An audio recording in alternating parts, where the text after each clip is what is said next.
What's up, guys? It's me, Alan. I'm back with another video. It's been kind of a crappy day. If you see the community post I made earlier, you'll know why. Um, but I have myself together enough to put together my 2022 NFL season predictions going through the regular season and the playoffs. So, with that being said, make sure to drop a like, subscribe, turn on post notifications so you do not miss out on future videos and streams. Make sure you use code ANJJ for $5 off on orders of $30 more at Circuit Diecast. Make sure to check out all the videos I put out in the past week or so. And let's go ahead and let's jump into this and see how badly some of these predictions will end up aging. So, I'm going to do it the same way I did last year, which is basically kind of categories. So you got teams who have no shot at making the playoffs, teams who are, as MJF would put it, mid, teams who are just on the outside of the playoffs, may make it in, may not, and then the playoff teams. And then we'll go through the playoff matchups and go from there.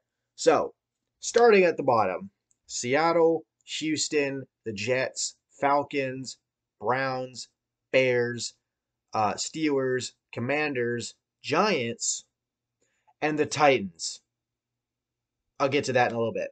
So, Seattle, it's a tank year. They traded away Russell Wilson. They've gotten rid of some other veterans.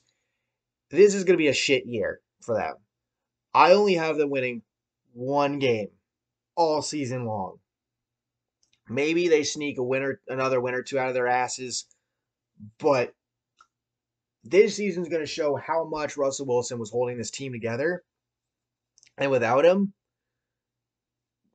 him to carry the team, they're going to be garbage. Um, so yeah, it's going to be bad. Houston and the Jets, the thing with them is even if they show bits of improvement, it's going to be very hard to do in an AFC that is so stacked. Um, I mean, for the Jets, you have Flacco again. You have to hope that Zach Wilson will start week one. Flacco is the safety net just in case. But you're not getting out of a division that has the Patriots, Dolphins, and Bills where they are at right now. And then for Houston, we'll see. But again, I don't expect either team to really do a whole lot. For the Bears, literally this season is about making sure Justin Fields does not get fucking killed on the field. That's literally it. Like, as long as you can keep him healthy, you should be fine. You'll show some bits of improvement, but you're still gonna be kind of ass. For the Browns, the thing with them is, like, okay, even if they had Deshaun Watson for the whole season, and the rest of the Browns team is pretty good still, despite some of the guys that have come and gone in recent years. The thing with the Browns is that, like, you get through the first 4 weeks, have um which has the Panthers, Jets, Steelers, and Falcons. With Brissett running the show for the first 11 or so games, through those four, they could probably go 2-2 at best, maybe 3-1 if they sneak a win out against the Falcons. But then after that, you have a murderer's row of teams. Chargers, Patriots, Ravens, Bengals. You got a bye week in week 9. Then you come off that bye and you have to deal with back-to-back AFC East teams and the Dolphins and Bills. Oh, and then you get to deal with Tom Brady in week 12. And that's right before you get Watson back in week 13 to go against his former team in the Texans. And then afterward, you have the Bengals, Ravens again, the Saints, then the Commanders, and then the Steelers again. So if Watson was suspended for only the 6 games, which would end after the Patriots game, you're coming back and you have to go straight into a game against the Ravens. You'd still be screwed. Maybe sneak a win or two out, but you'd still be screwed. Serving 11 games, again, the 2 wins in the early part of the season, maybe 3 if they could beat the Falcons, because Baker Mayfield's going to kick their ass in week 1. Aside from that, the only other wins I have them getting are against the Texans and against the Commanders. And the Commanders, I would say, they probably could beat Cleveland in week 17. So, yeah, Cleveland, you're fucked. Have fun, because y'all brought this on yourselves. Um, speaking of the Commanders, um, this is a make or break year for Carson Wentz. If he cannot get back to being what he used to be, he's not going to last in the league much longer, in my personal opinion. Um, Definitely not as a starter, at least. Um, it, that's really all there is to it. You're not going to have Chase Young to start the year because he's still recovering from the ACL tear from last year. At least I don't believe you'll have him for the start of the season. So you also have that to worry about as well. Um, I mean, like, look, if Wentz can get back to some semblance of what he used to be, not necessarily the Super Bowl year before he got hurt, but something kind of close, like just above average, if anything, maybe Washington can sneak a couple of wins out, from their schedule. I mean, you have the Jaguars and Lions in the first 2 weeks. Jaguars we'll get to later. Lions do look to be improved, but you still have Jared Goff at quarterback, so you could sneak a win or two out there. Maybe beat the Bears in week 6. Maybe upset the Packers the following week. Um, I mean, you have to deal with the Giants twice, the Eagles twice. Again, the Browns in week 17. So there's a chance that Washington could do better than 5-12, but like 5-12 is the bare minimum. It's the low bar that they need to eclipse.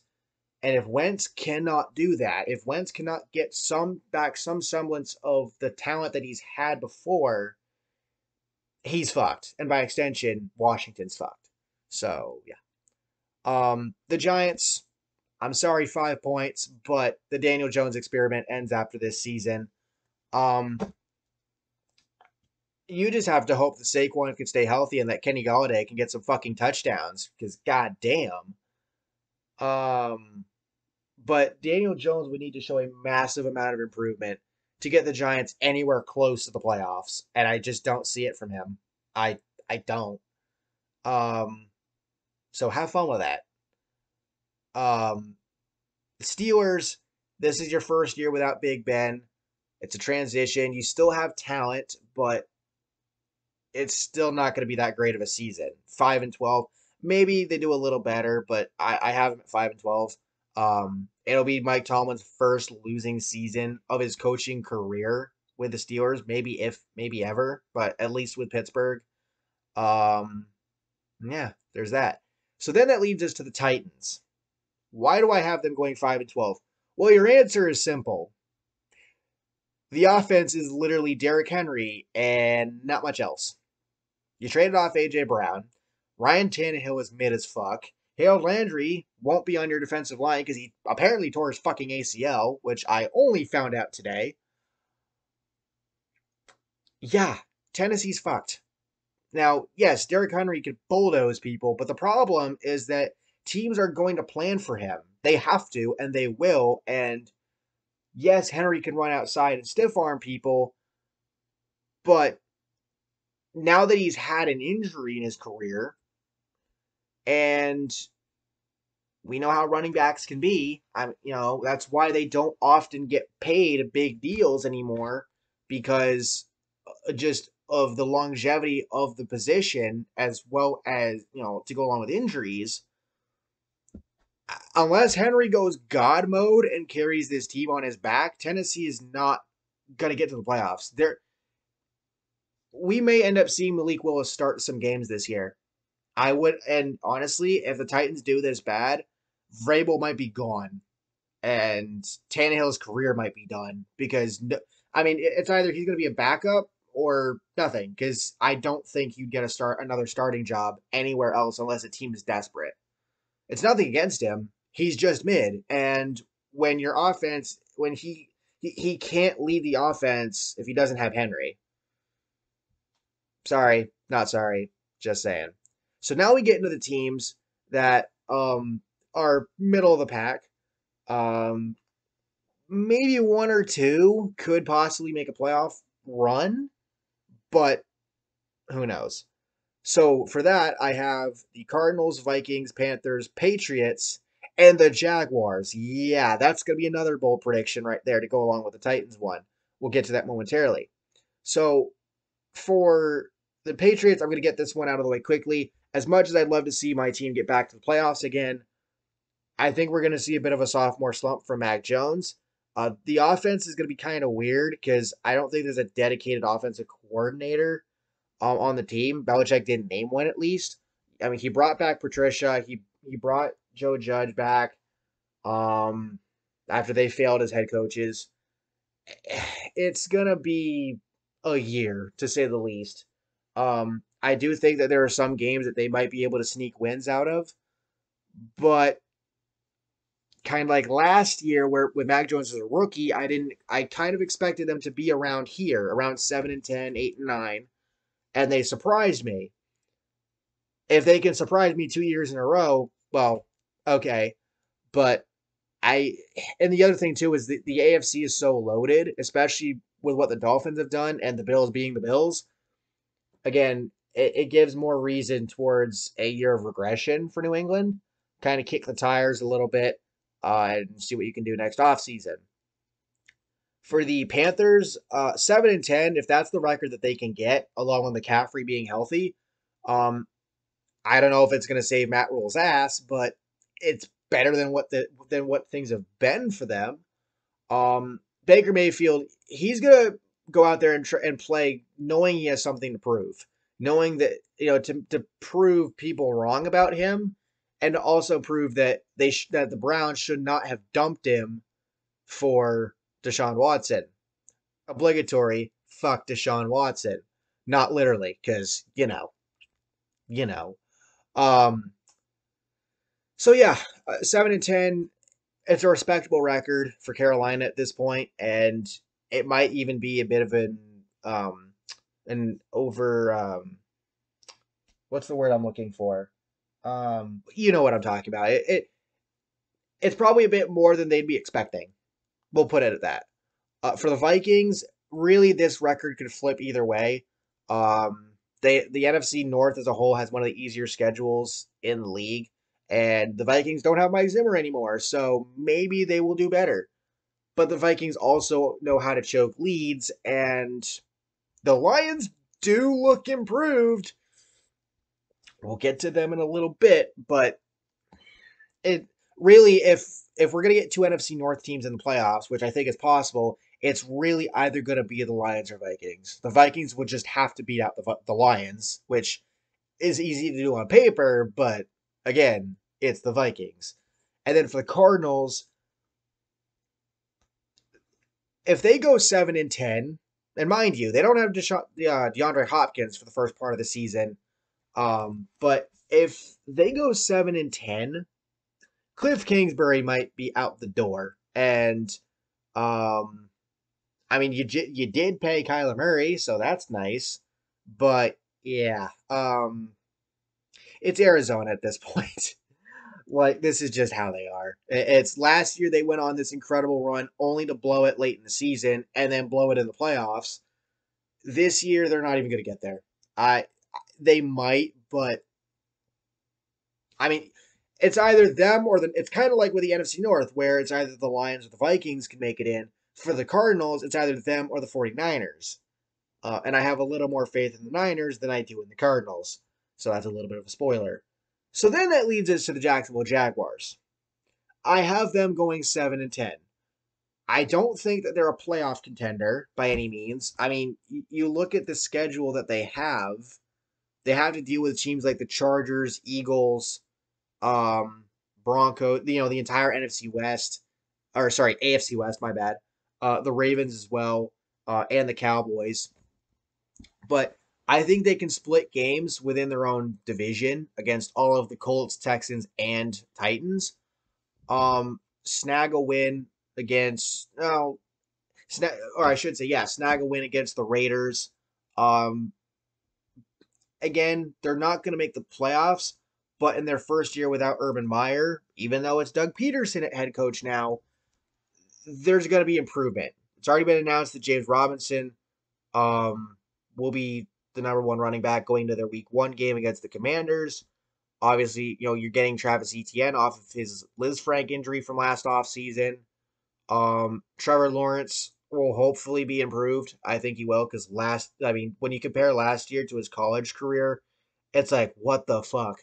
Um, and overall, I think this would be. It's kind of like with the Panthers.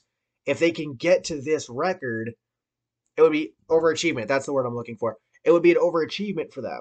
Maybe more so for the Jaguars than the Panthers, but definitely. So maybe this is a this is a hot take. Maybe it's a bad one, but we'll see. So then that leads us to the teams that could get into the playoffs, but end up falling just short. That being the Raiders, Chiefs, and Saints. For the Saints, well, you're getting Winston back healthy. Um, really, they're the fourth team that could get into the playoffs. That could and be with the wild card. Sorry, because when you look at the NFC, the Rams, Bucks, Cowboys, and Packers are all probably winning their divisions. I don't see that changing. Really, the wild cards come down to the Eagles, Lions, 49ers, Saints, maybe the Cardinals, maybe the Vikings. The Saints end up being the odd ones out in this situation. That being said, though, if everybody can stay healthy, maybe they sneak in, maybe they beat out the Niners. Um, then again, the way I have them predicted, a 4-8 conference record is not good. Um, but yeah, so we'll see how the Saints do. They'll probably at least get one win against Brady and the Bucks because I don't fucking know. That's been a weird thing.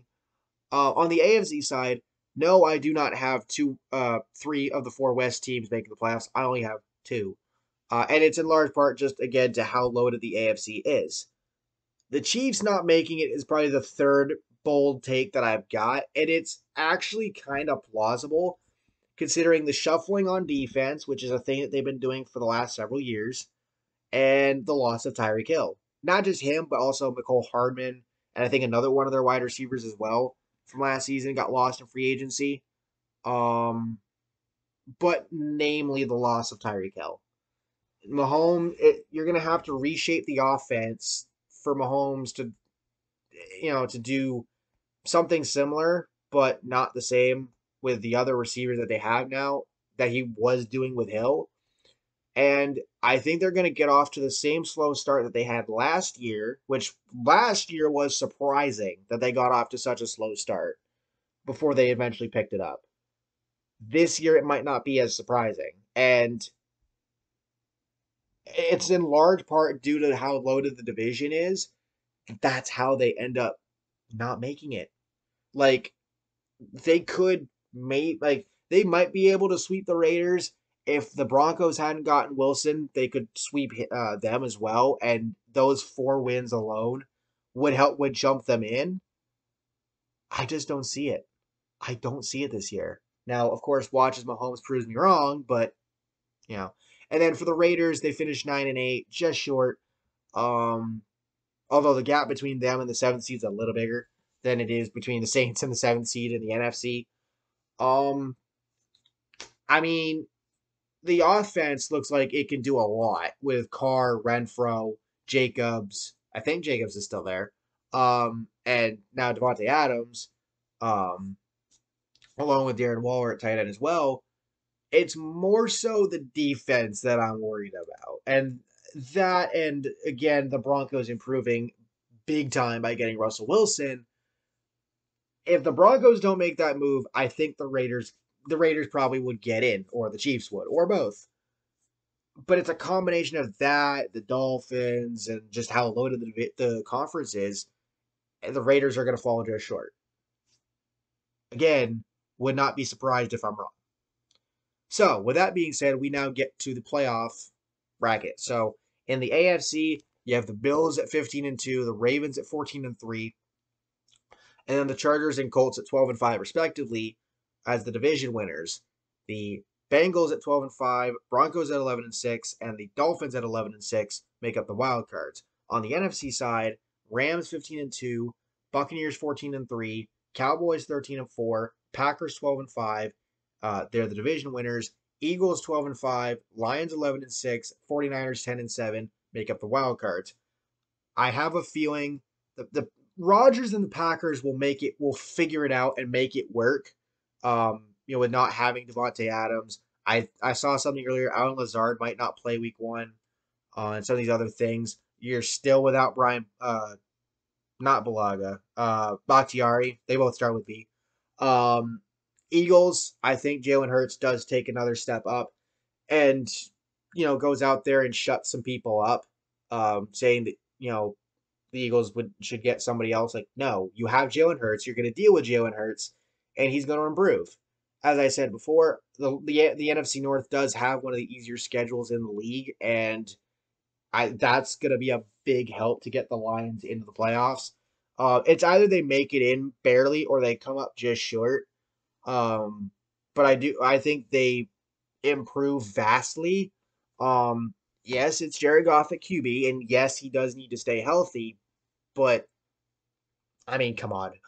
If we can get the Lions in the playoffs, I can only imagine the inspirational shit that Dan Campbell is going to come up with a little side of biting kneecaps. And then that leaves us with the 49ers at 10-7. Trey Lance looks like he's going to be the starter, and Jimmy G restructured contract will back him up. They were able to, or I should say, they were able to keep Debo. They have that defense. It's going to be a weird year because again, this is Lance starting full time for the first time. Maybe they end up switching to Garoppolo if things don't quite work out with Lance, but overall, I think they'll still do enough to get into the playoffs. So that sets us up with the matchups. In the AFC, you have the 4th-seeded Colts and the 5th-seeded Bengals, the 2nd-seeded Ravens and the 7th-seeded Dolphins, and the 3rd-seeded Chargers and 6th-seeded Broncos.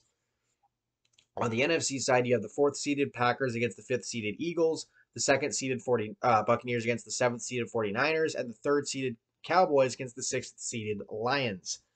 I have the Bengals beating the Colts, the Ravens beating the Dolphins, and the Chargers getting past the Broncos in the rubber match for them. So you have Bills, Bengals, Ravens, Chargers in the second round. On the NFC side, I have the Eagles taking the Packers out, and I have the Buccaneers taking the 49ers out. So I kind of hope Garoppolo is starting that game. It would be kind of funny. I mean, I would like to see this more in the NFC Championship game. Whether it's Garoppolo beating Brady or Brady beating Garoppolo, but regardless, they win. And then I have the Cowboys beating the Lions. So that sets up Rams, Eagles, and Bucks, Cowboys in the second round. Advancing to the AFC Championship game, the Bills get it done against the Bengals, and the Ravens get it done against the Chargers. I think that game might be a bit close, may go to overtime, but also probably could plausibly be won off a Justin Tucker field goal because Justin Tucker hits fucking field goals and rarely misses. On the NFC side, Rams take care of business against the Eagles, and the Bucks take care of business against the Cowboys. Go cry about it, Skip Bayless. So that sets up for the AFC and NFC championship games: Bills, Ravens, Rams, Bucks. Rams, Bucks, of course, a rematch from last year's divisional round, in which we all thought the Rams put Brady in retirement until he said "psych" and "fuck you, Adam Schefter." Um, I have the Bills beating the Ravens, and as far as the Ravens go, maybe I have more confidence in Lamar Jackson than others do, but I mean, for the sake of that team and for the sake of him getting a fucking payday, he's going to improve vastly. He's going to get even better at throwing the ball. Maybe not run as much.